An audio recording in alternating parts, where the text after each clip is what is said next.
Hi friends, welcome to Telugu యువ రైతు YouTube channel. నేను రవి. మనం ప్రజెంట్ గుంటూరు జిల్లాలోని సత్తనపల్లి మండలం భీమారం విలేజ్లో ఉన్నాం. ఇక్కడ ఈ భీమారం విలేజ్ అంటే వైరస్లకు పెట్టింది పేరు. అయితే మనం కూడా రైతు ఫీల్డ్లో ఉన్నాము. మొక్కలు అనేవి ఆల్మోస్ట్ ఆల్ ఒక కాప్ అనేది సెట్ అయిపోయింది. ఒకసారి మొక్కలను కూడా మీరు చూసినట్లయితే ఒక కాప్ అనేది సెట్ అయిపోయింది ఆల్రెడీ. ఇంకా రెండో కాప్కి ఫుల్ ఫ్లవరింగ్ మీద ఉంది, స్టెప్ మీద ఉంది. అయితే దీనికి చేసిన మేనేజ్మెంట్ ఏంటిది, ఎలాంటి మేనేజ్మెంట్ చేసాడని పూర్తి వివరాలు రైతు పుల్లయ్య మాటలో తెలుసుకుందాం. మన సందీప్ రెడ్డి గారే మందులు ఇస్తా ఉన్నాడు, ఆయన అన్నీ చేస్తా చెందుతా ఉన్నాడు. అయ్యే కొడతాం ఇప్పుడు ఊరికైనా నల్ల మందులు అయినా కానీ ఆయన వల్ల ఇప్పుడు ఏడన్నా చెట్టు తగిలింది కానీ పెద్దగా కాలేదు. 2 ఎకరాలు చేరుకొని వేయలేదు. తేజ 2 ఎకరాలు, తేజ ఒక 2 ఎకరాలు, ఆడ 2 ఎకరాలు, ఇది ఒక 2 ఎకరాలు, మొత్తం ఇది 4 ఎకరాలు. 4 ఎకరాల్లో 2 ఎకరాలు చేరుకు, 2 ఎకరాలు తేజ. ఏడన్నా ఒక చెట్టు తప్పితే దూరంగా ఒక కాపు అయిపోయింది, కింద కాపు. మళ్ళీ పైన పూత పింజ మళ్ళీ తోట ఉండేట్టుండే. మళ్ళీ దానివల్ల నల్ల మందు కొట్టి 4-5 సార్లు కొట్టాను. 4-5 సార్లు పురుగు మందులు అన్ని కూడా అన్ని సందీప్ రెడ్డి ఇచ్చిన మందులు కొడతాం. బయట పెట్టుబడి చాలా పర్లేదు, బయట వాళ్ళతో పోల్చుకుంటే పెట్టుబడి చాలా తగ్గిద్ది. అంతగా చుట్టుపక్కల చేలతో పోల్చుకుంటే ఎదుగుదల ఎలా ఉంది మొక్కలది? మొక్కలు బెమ్మ బాగానే ఉంటాయి ఎదుగుదల. అంటే ఇప్పుడు పక్కన చిన్న మందు కూడా ఓడపోతున్నాను కదా, ఇప్పుడు స్టెమ్ గ్యాప్ ఉంటుంది, ఇప్పుడు కణుపులు ఉంటాయి. ఈ కణుపుల మధ్యలో గ్యాప్ నీ దానికి వాళ్ళ దానికి తేడా కనపడదా? వాళ్ళ దానికి కొద్దిగా అడంగా ఉంటుంది, మన దానికి కొద్దిగా దగ్గరగా వచ్చింది. తోట కూడా కింద నుంచి కూడా మన ఫస్ట్ కణించని పొదాలు వచ్చింది. నాది పొదాలు వచ్చింది. పైకి రెమ్మలు కొద్దిగా చొకలాలు వచ్చి పైకి అట్ట కాకుండా కింద నుంచి పుట్టాల పొదాలు వచ్చింది మాది. మీరు ఒకసారి అటు సైడ్ పక్క చేను చూసారు కదా, దానికి బద్ద ఆకు అనేది ఎంత పెద్దగా ఉంది. అలాగే ఇక్కడ చూడండి, దీని యొక్క ఆకు కూడా మీరు అబ్జర్వ్ చేసినట్లయితే ఆకు అనేది చిట్టి ఆకులతో, ఇప్పుడు మన తేజాల్లో అయితే చిట్టి ఆకులు ఉంటారు. చిట్టి ఆకులతో ఇంటర్నోట్ గ్యాప్ అనేది ఎలా ఉందో మీకు ఒకసారి ఏ మొక్కనైనా చూడొచ్చు. లోపల కాపు సెట్ అయింది, ఇంటర్నోట్ గ్యాప్ కూడా ఎంత బాగా వచ్చింది. సైడ్ కాపు. దీనికి మనకు వైరస్ కూడా వచ్చింది, కానీ వైరస్ కి మందు కొట్టినాక వైరస్ ఏమైనా ఆగినట్టు అనిపించిందా? వైరస్ కొద్దిగా తిరిగినట్టుగా పడుతుంది. ఆడన్నా చెట్టు ఆడ అవి పెద్ద లెక్కలో అవి కాదు అసలు.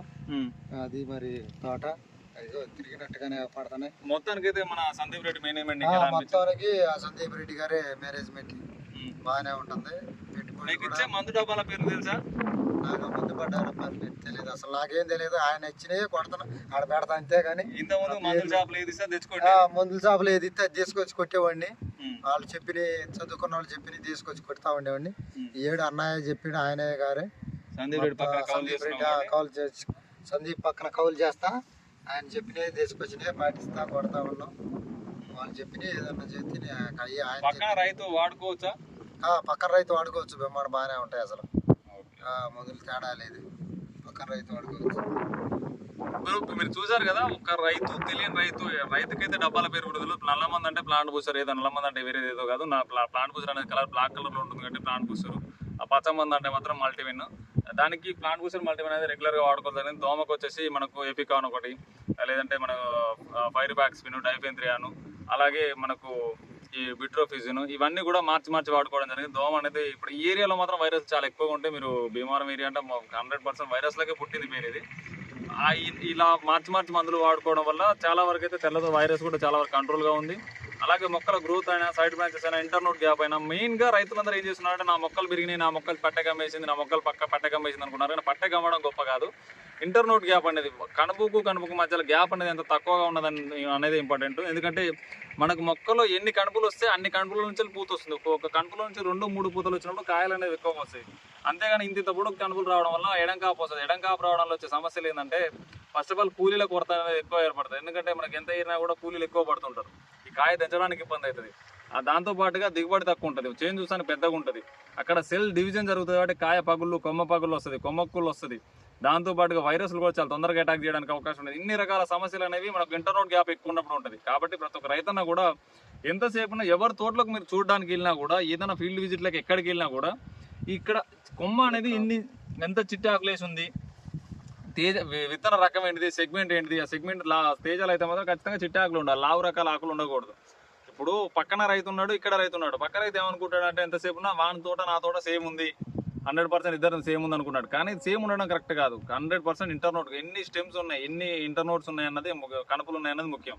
ఈ కణుపులను లెక్క పెట్టుకోండి, అది ఎదుగుదలని గుర్తించడం అంటే. అంతేగాని ఎత్తెత్తుంది ఎంత పోయడలుతుంది అన్నది కాదు. ఎట్టి పరిస్థితులు అదైతే గ్రోత్ కిందకి రాదు. మీకు ఎటువంటి సందేహాలు ఉన్నా కూడా తెలుగు యువ రైతు టీం అనేది మీకు కన్సల్టేట్ చేస్తుంది. 100% మీకు ప్రతి ఒక్క విషయంలో మేము హెల్ప్ చేస్తాము. ప్రతి ఒక్క రైతన్న కూడా మన ఛానల్లో ఉన్నటువంటి కంటెంట్ వీడియోస్ అనే ప్లేలిస్ట్ చూడండి, మీకు టోటల్గా మన కంటెంట్ ఏందని అర్థమవుతుంది. కాబట్టి ప్రతి ఒక్క రైతన్న కూడా ఈ విషయాన్ని గుర్తుంచుకుంటాడని మనస్ఫూర్తిగా కోరుకుంటున్నాను. జై హింద్, జై జవాన్, జై కిసాన్.